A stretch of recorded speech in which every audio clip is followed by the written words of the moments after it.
C'est un boulevard rectiligne qui longe le bourg de Cailleux du nord au sud, artère structurante entre les villas et la mer.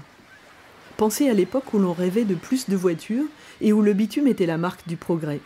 C'était au cœur des années 1950.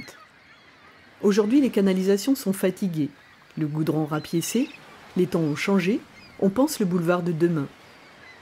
Le 7 juillet 2022, une réunion publique a rassemblé une centaine de personnes à la salle des fêtes de Cailleux.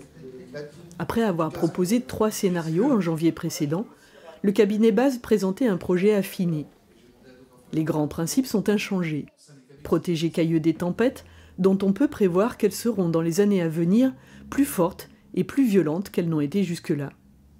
Rendre le boulevard plus agréable et plus accueillant pour les habitants et pour les visiteurs. Pour la protection contre les tempêtes, plusieurs axes. Réduire la proportion de bitume pour faciliter l'infiltration de l'eau et canaliser son évacuation rapide. Donc le petit muret en fait qui file sur tout le linéaire du boulevard qui aujourd'hui fait 40 cm, l'objectif c'est de le rehausser à 1,20 m, c'est-à-dire de le rehausser à une cote qui soit suffisamment haute pour éviter en fait le franchissement des volumes d'eau qui arrivent de la mer jusqu'au boulevard et qui passent dans Cailleux, mais c'est aussi l'objectif de conserver la lecture de l'horizon qu'on a depuis le boulevard sur la mer. De nombreuses questions ont été posées, des remarques exposées, écoutées. Le projet pourra encore évoluer avec une contrainte majeure. Le budget global est estimé entre 6 et 10 millions d'euros.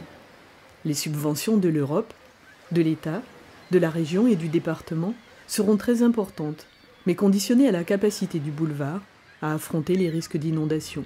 Je veux un boulevard maritime familial, social, un boulevard maritime où il fait bon vivre, où les cyclistes et les piétons peuvent circuler en toute tranquillité, que la voiture a aussi son rôle et que le stationnement permette aussi aux gens un peu plus âgés à pouvoir aller à leur cabine. Pour entendre plus largement les attentes de la population et guider le projet au mieux, les élus municipaux ont décidé d'élaborer un questionnaire et prévoient d'autres rendez-vous avec la population.